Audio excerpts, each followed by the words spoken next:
Une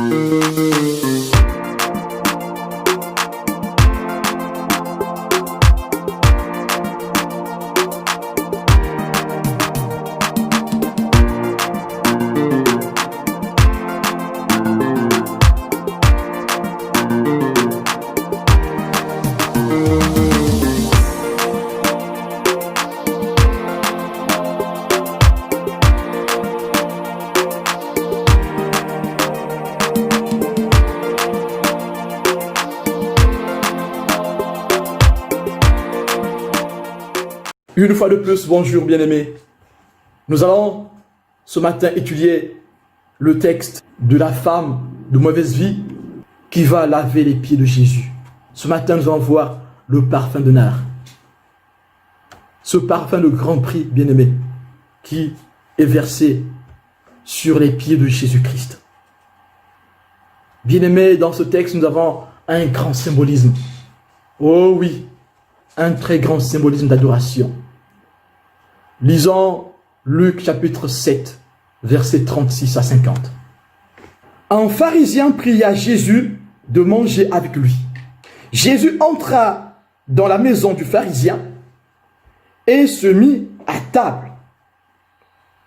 Et voici une femme pécheresse qui se trouvait dans la ville, ayant su qu'il était à table dans la maison du pharisien, apporta un vase d'albâtre plein de parfums et se tint derrière, aux pieds de Jésus. Elle pleurait et bientôt elle les mouilla de ses larmes. Puis les essuya avec ses cheveux, les baisa et les joignit de parfum. Le pharisien qui l'avait invité, voyant cela, dit en lui-même, si cet homme était prophète, il connaîtrait qui et de quelle espèce est la femme qui le touche. Il connaîtrait que c'est une pécheresse.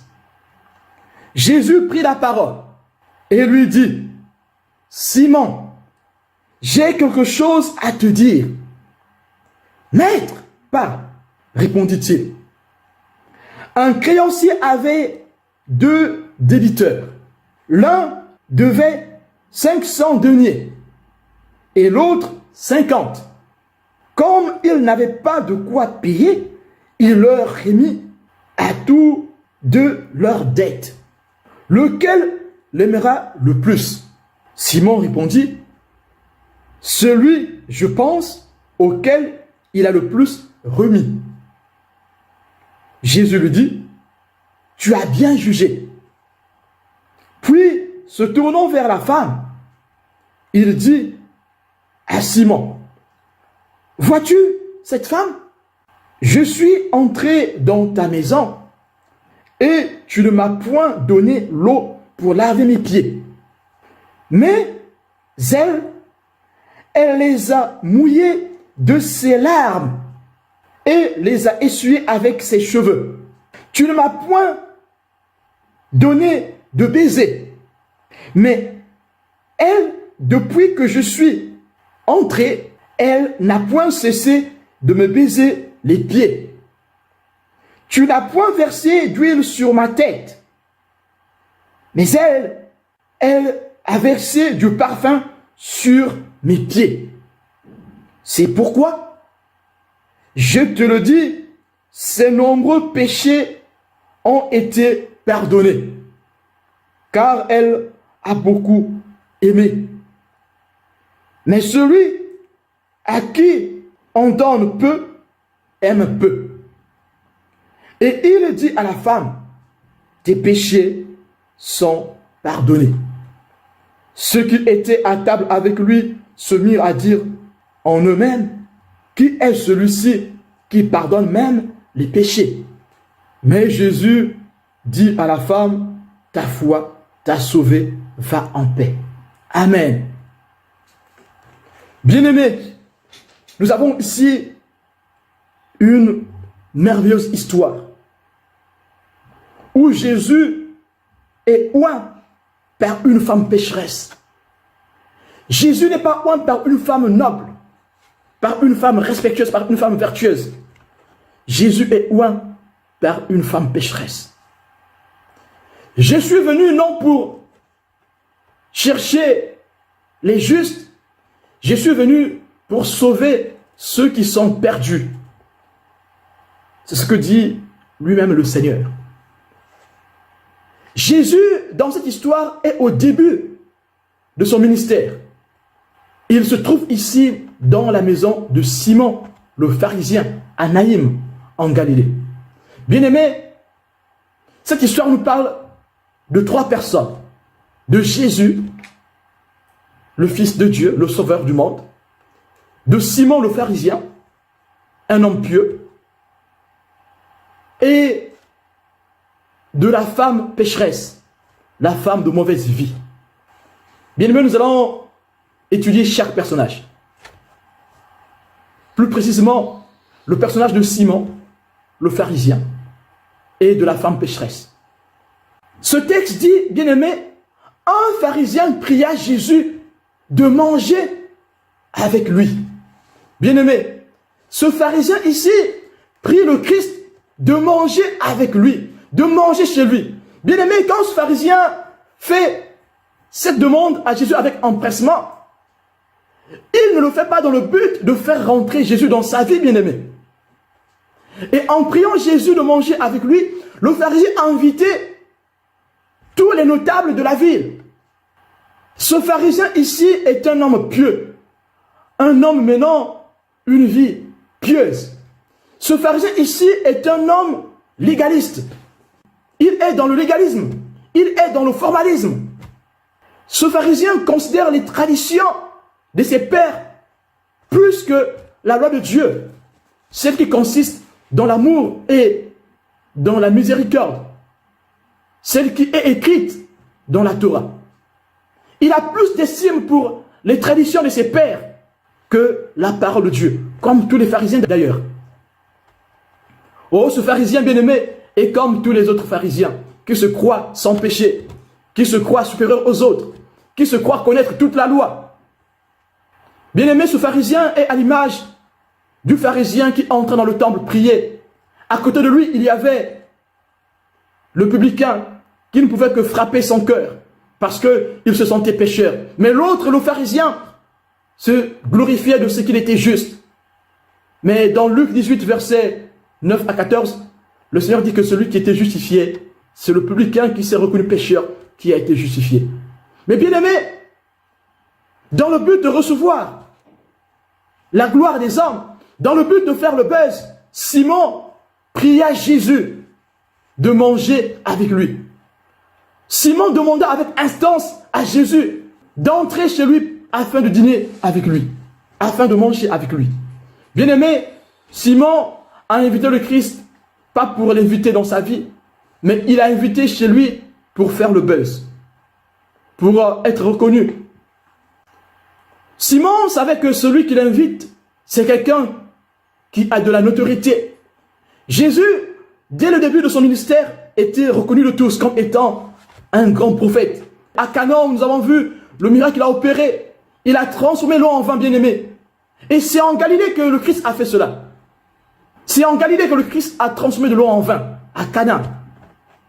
Et ce pharisien, Simon, voulait profiter de cette notoriété du Christ afin de faire le buzz, afin d'être reconnu, afin d'être connu, bien-aimé. Oh, bien-aimé, combien aujourd'hui encore, nous qui sommes enfants de Dieu, nous voulons être aux côtés des personnes, non par amour pur, mais bien-aimé, par simple calcul. Bien-aimé, ici, Simon fait un calcul. Oui, pour faire le buzz. Bien-aimé, Simon le fait parce qu'il reconnaît que Jésus-Christ est le maître. Car nous voyons dans le verset 39 jusqu'au verset 40, Simon reconnaît Jésus comme étant le maître. Simon l'appelle maître. Il appelle didaskalos, qui veut dire maître, qui veut dire enseignant.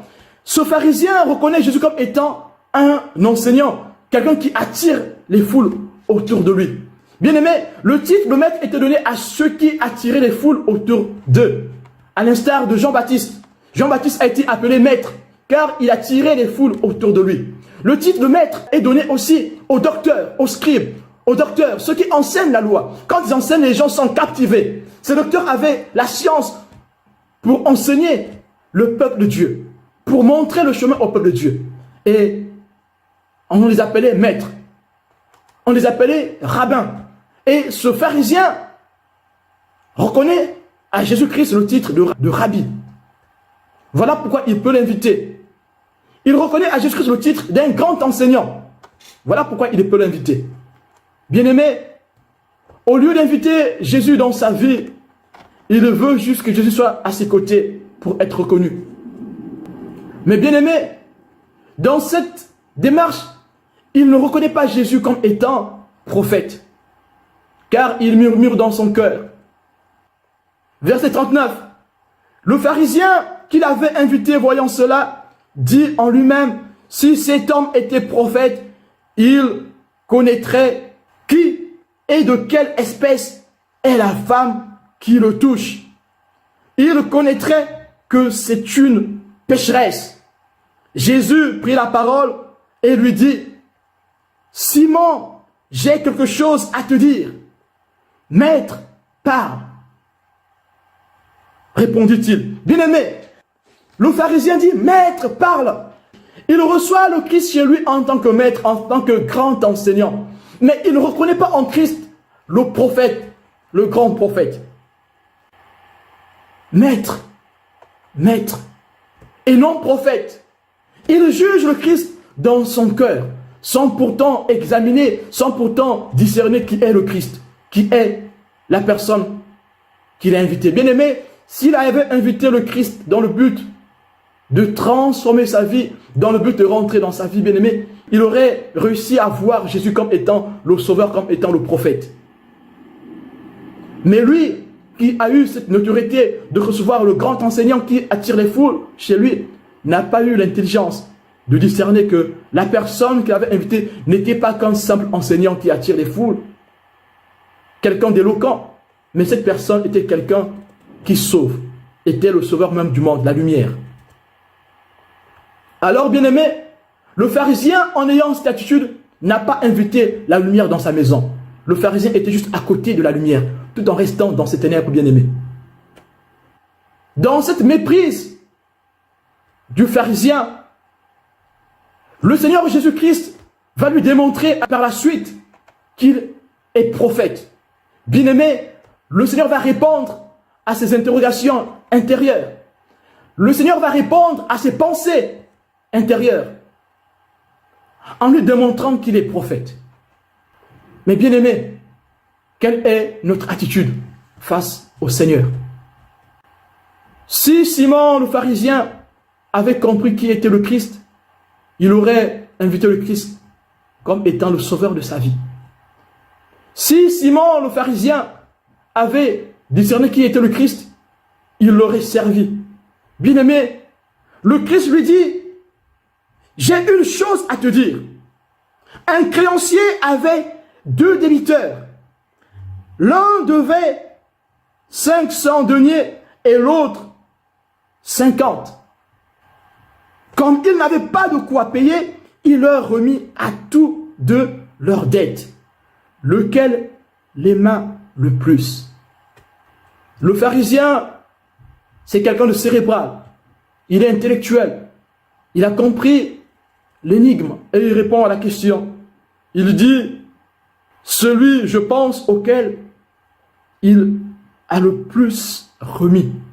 Le Christ répondit, tu as bien jugé. Le jugement du pharisien reste dans le formalisme, dans le légalisme. Mais il ne pousse pas son jugement dans le spirituel. Quelle est notre attitude, bien-aimé? Puis se retournant vers la femme, il dit à Simon, vois-tu cette femme? Je suis entré dans ta maison et tu ne m'as point donné d'eau pour laver mes pieds. Mais elle les a mouillés de ses larmes et les a essuyés avec ses cheveux. Simon n'a pas reçu son hôte comme on devait le faire dans les coutumes des orientaux bien-aimés. Si Simon avait reçu le Christ dans le but de l'inviter dans sa vie, bien-aimé, Simon l'aurait accueilli avec courtoisie. Simon aurait témoigné beaucoup de courtoisie, mais Simon n'a pas pu témoigner beaucoup de courtoisie parce que Simon l'avait reçu juste pour faire le buzz. Simon voulait juste faire le buzz, bien-aimé. Si Simon voulait inviter le Christ dans sa vie, il allait faire comme a fait la femme pécheresse. Voilà pourquoi Simon n'a pas témoigné de la courtoisie en lui lavant les pieds, comme c'était fait dans les coutumes. Dans la coutume des Hébreux, nous avons Abraham qui fait cela. Abraham lave les pieds de l'ange qui le visite, de la personne qui le visite, dans Genèse 18, verset 4, bien-aimé. C'était la coutume chez les Juifs. C'est la coutume chez les Orientaux. Quand on invite quelqu'un chez soi, on doit lui laver les pieds. Ou cette personne doit se laver les pieds. On propose de l'eau à la personne pour que la personne se lave les pieds. C'est un témoignage de courtoisie, de bienveillance, d'accueil, de gentillesse. Nous avons aussi Genèse 18, verset 4. Permettez qu'on apporte un peu d'eau pour laver les pieds et reposez-vous sous cet arbre.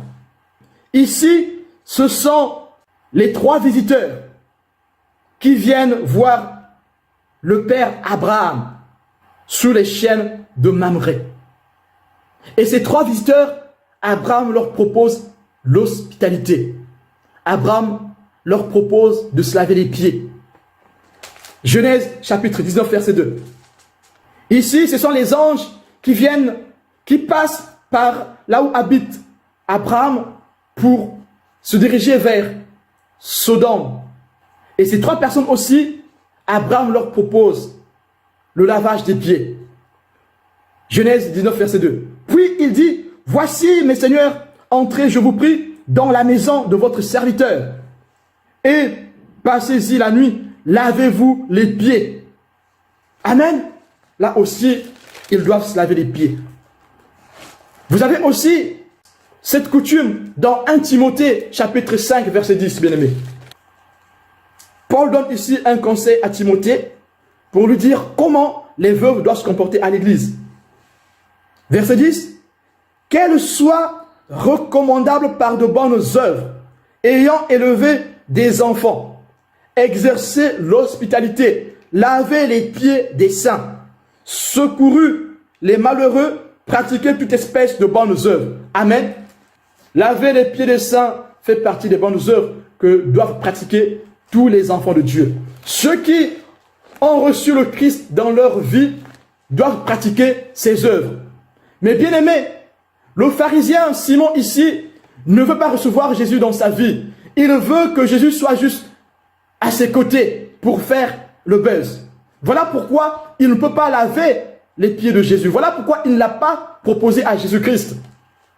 Bien-aimé, ce pharisien veut juste faire le buzz. Voilà pourquoi il n'a pas baisé les pieds de Jésus pour lui souhaiter les bienvenus chez lui. Bien-aimé, ce pharisien n'a pas reçu le Christ pour qu'il rentre dans sa vie. Voilà pourquoi il n'a pas oint la tête de Jésus-Christ d'huile pour le rafraîchir. En signe d'hospitalité, bien-aimé. Bien-aimé, ces choses, cette femme pécheresse va les faire. Parce qu'elle veut que Jésus-Christ rentre dans sa vie. Elle veut que Jésus-Christ rentre dans sa vie. Fait partie de sa vie. Combien les chrétiens le font aujourd'hui, bien-aimés? Qui sont en Christ, mais ils ne sont que chrétiens de profession. Ils ne veulent pas faire rentrer Jésus dans leur vie. Non, non, non, non, non, non, non. Ils veulent que Jésus-Christ soit juste à côté pour bénéficier des grâces. Mais notre Dieu est souverain. Bien-aimé, dans cette histoire, nous voyons comment 2 personnes peuvent rentrer en contact avec le Messie. Comment 2 fois peuvent rentrer en communion avec le Christ. Bien-aimé, vous allez voir, nous le verrons en conclusion que ces 2 personnes ici sont acceptées de Jésus. Puisque la parabole que donne le Christ le montre bien, que les 2 reçoivent une grâce de Dieu. Les 2 reçoivent un pardon de Dieu, bien-aimé. Oui, le pharisien aussi est agréé de Christ. Mais quelle est la bonne foi? Quelle est la bonne procédure? Quelle est la bonne relation, bien-aimé? Oui, cette femme l'accepte. Cette femme lave les pieds de Jésus. Cette femme essuie les pieds de Jésus-Christ avec ses cheveux. Cette femme met un parfum sur ses pieds. Cette femme ne le fait pas, bien-aimé, par obligation. Cette femme ne le fait pas par coutume parce que ce n'est pas elle qui reçoit Jésus. C'est le pharisien qui a reçu le Christ qui devait le faire. Mais puisqu'il a reçu le Christ dans le but de faire le buzz, alors il ne l'a pas fait. Son adoration n'a pas été sincère et il n'y a pas eu d'adoration bien-aimée. Quelle est notre attitude? Voulons-nous être à côté de Jésus ou voulons-nous avoir le Christ dans notre vie? Bien-aimé, si tu choisis d'avoir Jésus juste à tes côtés, ton adoration ne sera pas véritable. Tu auras le Christ dans ta vie à 99%, bien-aimé. Au maximum. Or, bien-aimé, être en Christ à 99% ne veut absolument rien dire.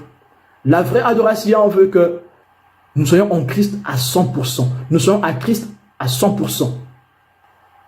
Bien-aimé, le pharisien veut avoir la grâce sans pourtant se donner.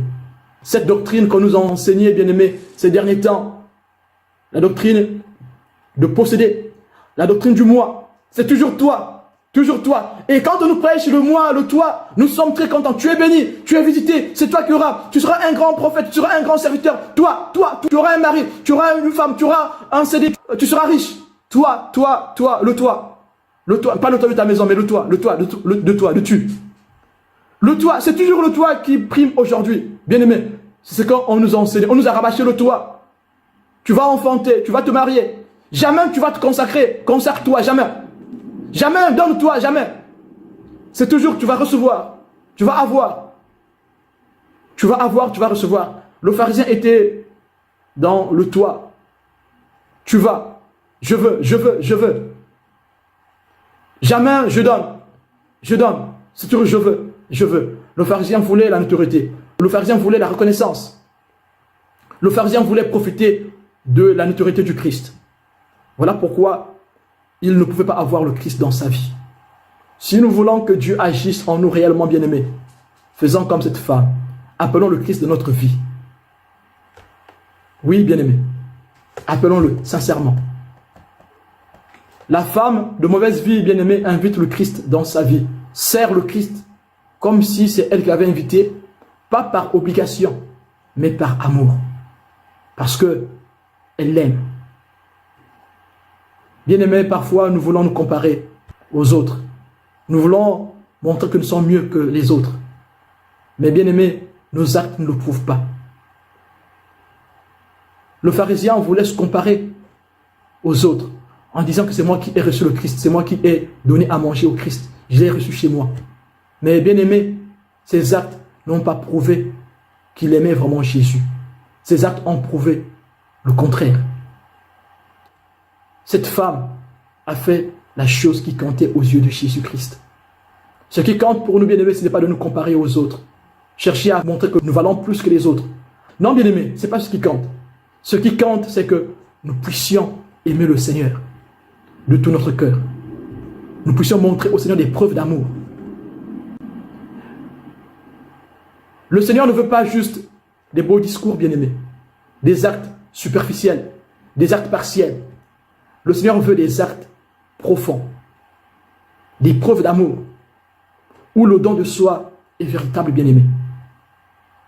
Ne soyons pas comme le pharisien qui cherche à faire le buzz, qui ne recherche que les bénédictions temporaires, mais qui se fiche de tout ce qui est spirituel, qui se fiche de tout ce qui est surnaturel, de tout ce qui est éternel. Bien-aimés, les choses de ce monde passeront. Cette vie passera, bien-aimés. La vie qui est meilleure, c'est celle qui est éternelle, celle que nous propose le Christ. Mais le pharisien, celui qui se comporte comme le pharisien, ne pourra rentrer dans cette vie. Que fait la femme pécheresse, bien-aimée? La femme pécheresse apporta un vase d'albâtre plein de parfums.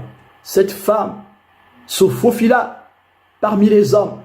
Mais cette femme, sachant que c'est une maison d'homme pieux a bravé cette loi, bien-aimé. Une femme pécheresse ne peut pas avoir le courage d'entrer chez un pharisien. Un homme pieux, ce n'est pas possible. Mais cette femme, quand elle a appris que Jésus était dans la maison d'un pharisien, elle s'est dit, alors je vais moi aussi essayer d'y aller. Je ne veux pas que essayer, mais je vais me donner des moyens pour arriver jusqu'au bout de cette œuvre. Bien-aimé, vous voyez ici la détermination, la résolution.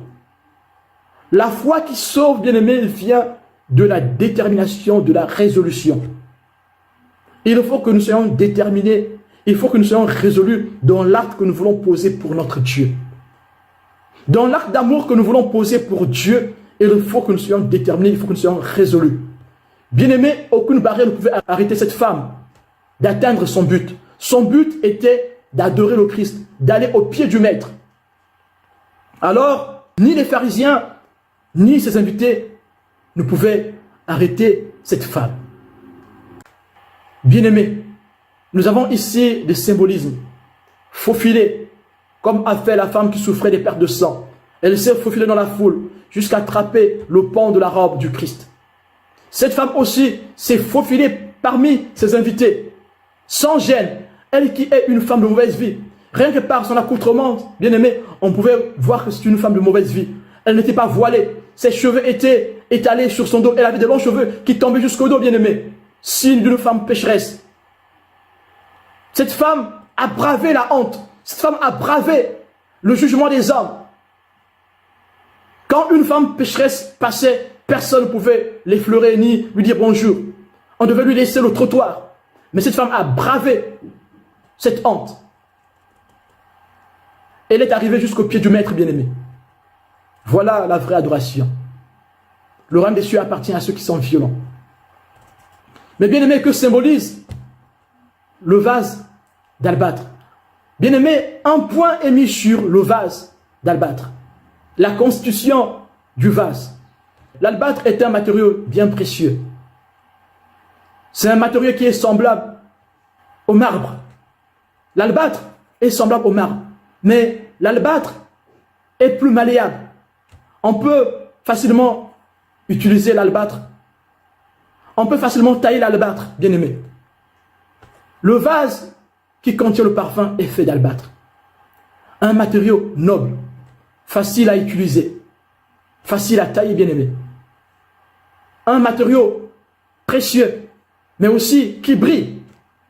Bien-aimé, dans la coutume des Orientaux, quand une fille vient au monde, on lui donne un vase d'albâtre.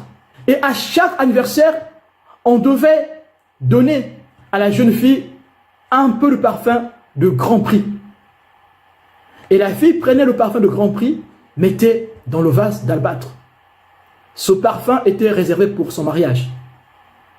Et le jour de la cérémonie nuptiale, la jeune fille devait briser le vase d'albâtre afin de répandre le parfum dans la chambre nuptiale. Le parfum devait être répandu sur le lit, sur les draps, sur les oreillers, devant la porte, sur tout ce qui se trouve dans la chambre, juste avant que l'époux n'entre dans la chambre. Mais bien aimé, c'est ce vase que cette femme va briser. Cette femme de mauvaise vie va briser ce vase, bien aimé, pour répandre ce parfum qui était censé réserver à son futur époux. Elle va briser le vase sur les pieds du Christ. Que symbolise, bien aimé, cet acte? Briser le vase, bien aimé, c'est une façon de briser son passé. Briser le vase, c'est une façon de mettre fin à son passé. Elle brise son passé, bien aimé. Elle expose devant le Christ. Bien aimé, cette femme veut mettre sa vie au pied du Maître. Cette femme veut remettre sa vie entre les mains de l'époux. Car ce vase est brisé dans la vie de la jeune fille que pour l'époux. Alors, cette femme considère Jésus comme étant l'époux véritable, l'époux fidèle. Cette femme ne veut plus cacher l'odeur de son péché, de ses transgressions. Car cette femme est une prostituée, c'est une femme de mauvaise vie, bien-aimée. Alors, il se peut que dans sa vie, Quand elle sortait de la prostitution ou quand elle allait se prostituer, elle mettait un peu de ce parfum sans pourtant briser le vase. Mais cette femme ne veut plus que ce parfum de grand prix, de bonne odeur, puisse camoufler l'odeur de son péché. Elle veut exposer son péché devant le Maître, devant le Christ, devant celui qui est capable de pardonner son péché. Voilà pourquoi plus tard, vous allez voir, le Christ dit, tes péchés te sont pardonnés. Parce que le Christ a compris que cette femme a brisé sa vie ancienne, a exposé son péché devant lui.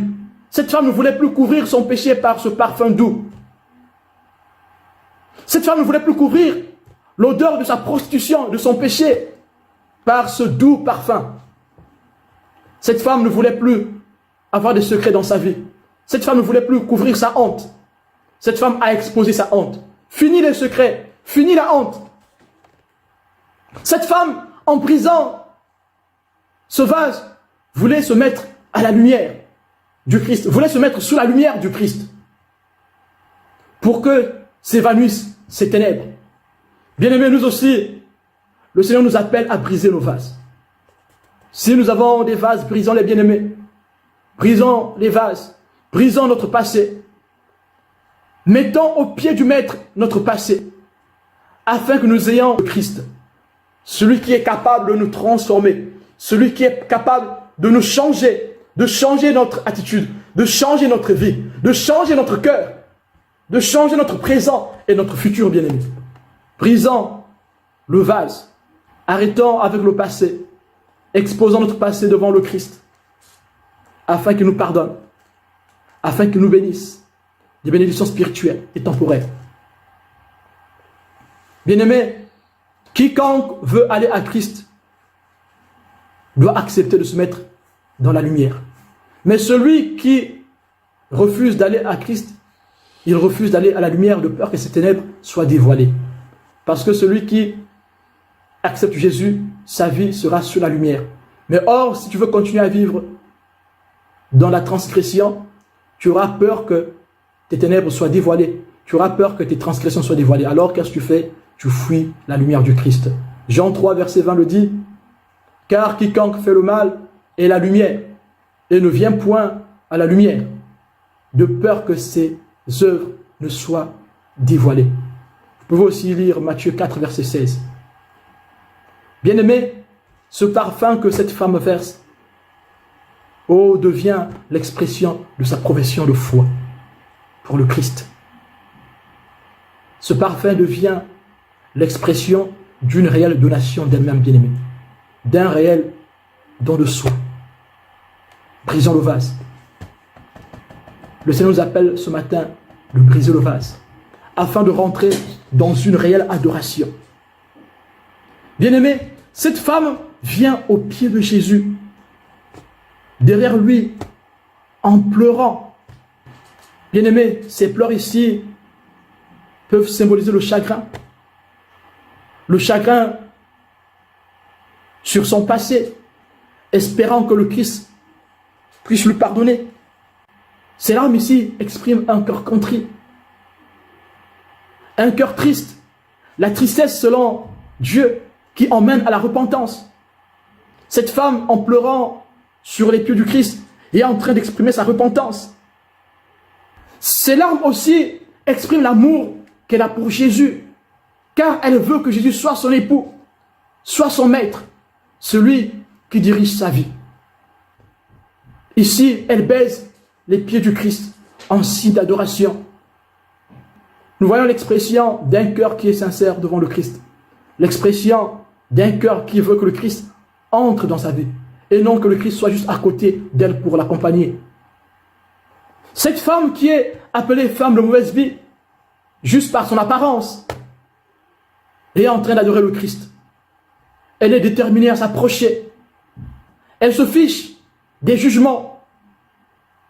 Elle sait que Jésus-Christ aime les gens de mauvaise vie, car Jésus mange avec les publicains. Alors, cette femme dit, je vais aussi essayer, je vais jusqu'au bout. Bien-aimés, quelle est notre attitude? Est-ce que nous commençons quelque chose et nous nous arrêtons? Nous avons ici l'attitude de la vraie foi, celle qui nous emmène à la détermination. Nous allons jusqu'au bout. Elle oint les pieds du Christ d'huile. En oignant les pieds du Christ d'huile, bien-aimé, cette femme reconnaît Jésus comme étant son maître. Cette femme reconnaît Jésus comme étant son époux. Oh oui, l'époux qu'elle ne pouvait plus avoir, car le monde l'avait condamnée puisqu'elle était prostituée. Et dans cette société religieuse, une prostituée ne pouvait trouver en époux, pouvant l'honorer. Alors cette femme est venue vers le Christ afin que son passé soit effacé, afin que sa vie soit renouvelée. Alors elle s'est donnée entièrement à Christ, en le reconnaissant comme étant son maître. Cette femme s'est mise au pied du Christ, en reconnaissant le Christ comme étant son époux. Elle a brisé son vase de valeur, elle a brisé son parfum de grand prix au pied du véritable époux. Ce parfum qui est réservé pour le mariage, cette femme le donne à Jésus. Cette femme abandonne tous ses rêves au pied du maître. Cette femme abandonne les rêves d'une fille qui veut se marier. Elle abandonne tous ses rêves au pied de l'époux. Cette femme accepte que le Christ soit le maître de sa vie. Cette femme accepte de marcher avec le Christ. Voilà une réelle adoration, bien-aimée. Cette femme accepte de rester avec Jésus. Cette femme montre à Jésus sa volonté de le suivre. Le fait de se baisser aux pieds du Christ, les pieds sont un symbole de la marche, le symbole de l'attachement. Cette femme veut marcher avec Jésus. Elle veut s'attacher à Jésus. Nous avons Luc chapitre 8, verset 35, où le fou de Calérach, qui a été guéri par le Christ, est resté au pied de Jésus. Bien-aimé, cette femme veut faire pareil. Elle veut rester avec le Maître. Elle veut passer toute sa vie avec le Maître. En oignant le Christ d'huile de nard, cette femme accepte de se soumettre à Christ comme étant une épouse. Cette femme donne tout son cœur. Oh bien-aimé, dans son attitude, cette femme démontre qu'elle a un cœur brisé, un cœur d'amour, un cœur qui n'est pas partagé, un cœur qui est donné tout à Christ. Et pourtant, bien-aimé, dans ses gestes, cette femme ne dit aucun mot. Oh bien-aimé, ses gestes disent tout. Tout ce qu'elle fait, bien-aimé, coûte très cher. Ses cheveux qui sont bien soyez bien propres, bien-aimé. Oh oui, les cheveux pour la femme est une gloire, bien-aimé. Mais cette femme prend ses cheveux et suit les pieds du Christ. Bien-aimé, tous les gestes qui ont été faits par cette femme représentaient une valeur inestimable. Cette femme donne le meilleur d'elle-même. Cette femme donne le plus précieux qu'elle a. Cette femme donne le plus cher à ses yeux. Comment pouvons-nous dire que nous aimons le Christ si nous n'allons pas jusqu'au bout de l'adoration? Comment pouvons-nous dire que nous aimons le Christ si notre adoration est partielle? Elle a agi tout simplement, bien-aimée. Parfois, bien-aimés, nous voulons beaucoup parler pour ne rien faire. Mais cette femme n'a rien dit. Elle n'a point parlé, mais elle a fait, elle a agi. Bien-aimés, Dieu veut que nous puissions agir. Dieu veut que nous sortions des simples discours. Dieu veut que nous rentrions dans l'agir, dans le faire. Ce que nous faisons, bien-aimés, diront plus haut ce que nous avons dans le cœur.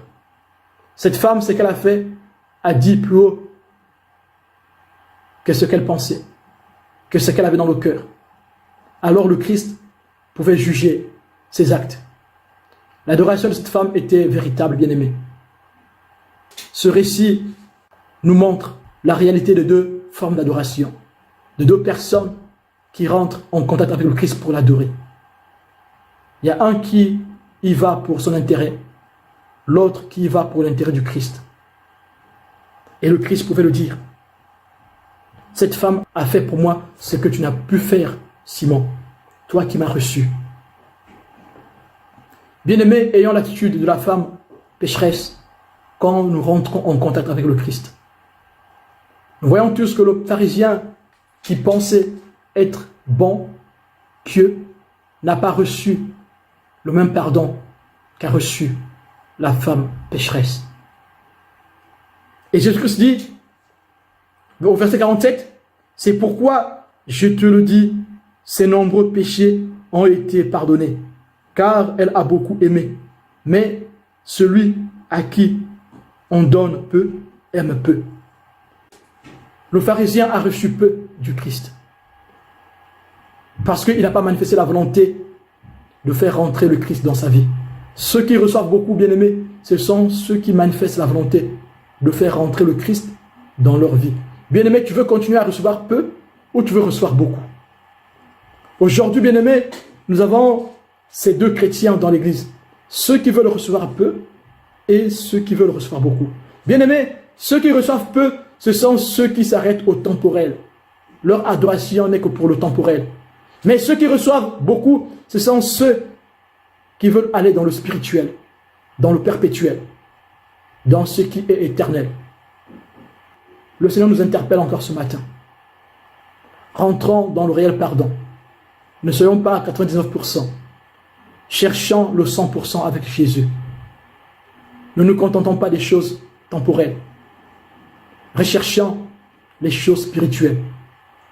Comme il est écrit, recherchez premièrement le royaume des cieux et le reste vous sera donné par-dessus. Oh bien-aimé, le pharisien voulait être charismatique. Il voulait de la notoriété. Alors il a cherché ce qui est superficiel. Cette femme a cherché ce qui est spirituel. Elle a pleuré sur sa misère. Alors Dieu l'a exaucé. Jésus-Christ, bien-aimé, a jugé. Et pourtant, il ne rejette pas le pharisien. Mais à qui il accorde le grand pardon? C'est à la femme pécheresse. Et le Christ dit à cette femme, tes péchés sont pardonnés. Ta foi t'a sauvé, va en paix. La paix de Jésus surpasse tout. Nous le savons tous, dans Jean 14, verset 27. Je vous laisse ma paix, je vous donne ma paix, je ne vous la donne pas comme le monde la donne. C'est dans ceci que nous emmène la vraie adoration. C'est dans ceci que nous emmène la vraie donation.